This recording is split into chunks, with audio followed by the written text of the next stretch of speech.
Welcome back to Dagryffyn Hobby. My name's Dave. Today I'm going to answer a question or challenge of sorts that was posted in the comments under the video for my 8603 MPC Era Hudson.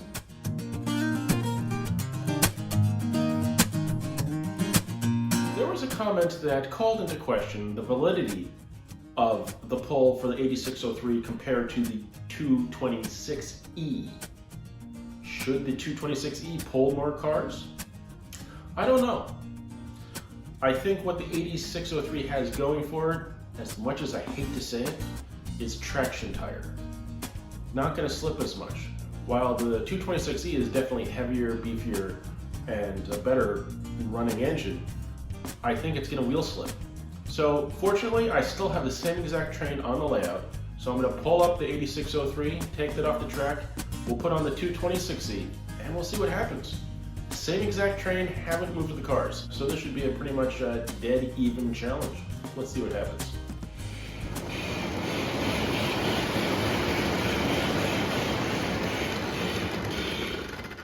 So it is still rather cold in the garage, even though it's warmer in here. It's probably around 40. So I figure I should probably warm the engine up before I go and pull a whole bunch of cars with it.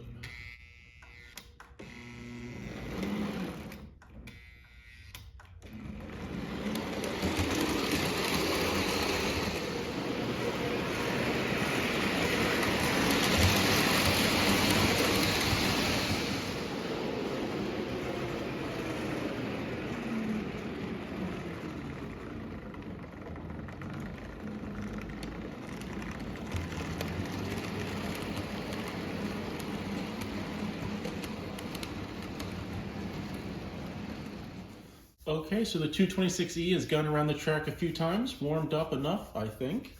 So let's see what it can do.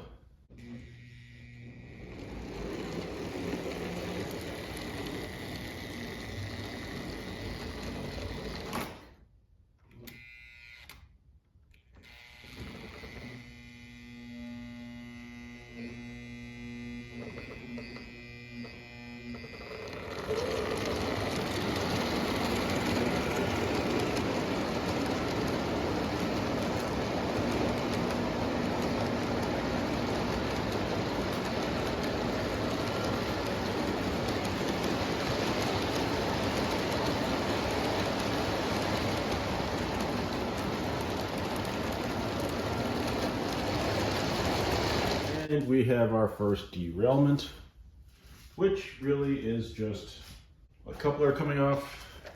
That would be the fault of the nickel plate road car. This is funny because it didn't give me a problem last time.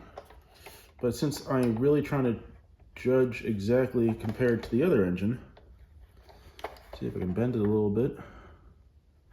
Sometimes I put a screwdriver under the edge there and just bend it a little and see if that works. To be fair to the engine, I'll just move the cars up.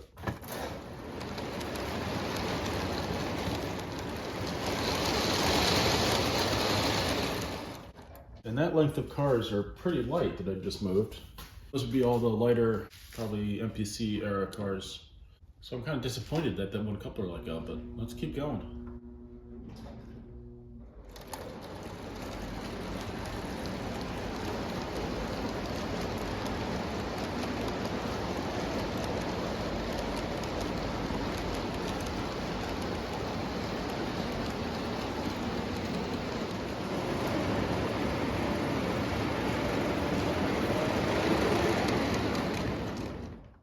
I'm impressed. I'm a little shocked. The 226 did pull all the same cars around the layout as the 8603. I really thought we'd have some more wheel slippage in there. Now these little tests of mine are very unscientific, as most of the things I do are, but it's usually limited by the particular layout of the cars and which ones detach and which ones pop off the rails, which ones get stuck going around the relatively tight curves of the layout. Times like this, I'm thrilled that I decided to up the outer loop to 056 or 54, 56. I honestly don't remember which one it is. It's whatever Menards has out. But let's get get this going around to full time without it detaching, hopefully.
And the nickel plate road car let go again. How dare it. I just did one of my temporary fixes and threw a little electrical tape around the coupler to keep it together for now. Because I'm not testing coupler strength, I'm trying to test the engine. So it's kosher as far as I'm concerned. I am definitely noticing some wheel slip though, which is what I thought would happen, but I'm still impressed that this engine is pulling it the way it is.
muffler let go again. Different car this time.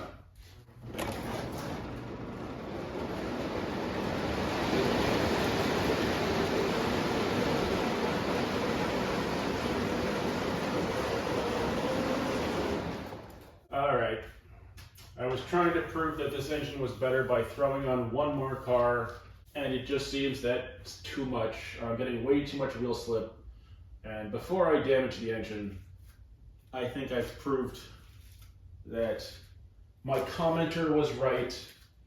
The 226E deserved a recount and was definitely as capable as the 8603 pulling those cars.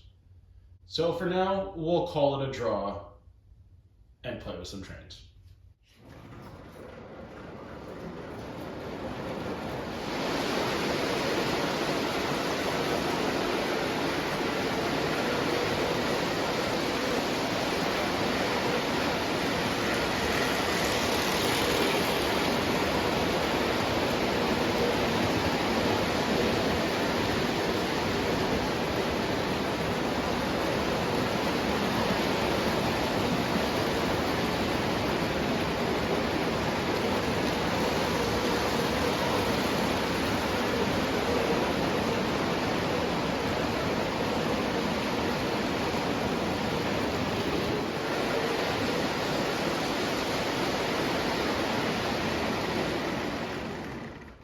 So instead of continuing to torture this old engine in its golden years, I'm going to let it resume its retirement duties and pull shorter trains. It's certainly a capable engine, and with clean tracks and cleaned up wheels and a little warmer room, I think it could probably pull a couple more of the lighter boxcars. But at this point, I don't really have any reason to torture it. So I'm just going to run it with shorter trains and enjoy it. I figure he's been on the rails since 1938 or so. It's time to take it easy.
I hope you enjoyed the video. Thank you very much for watching.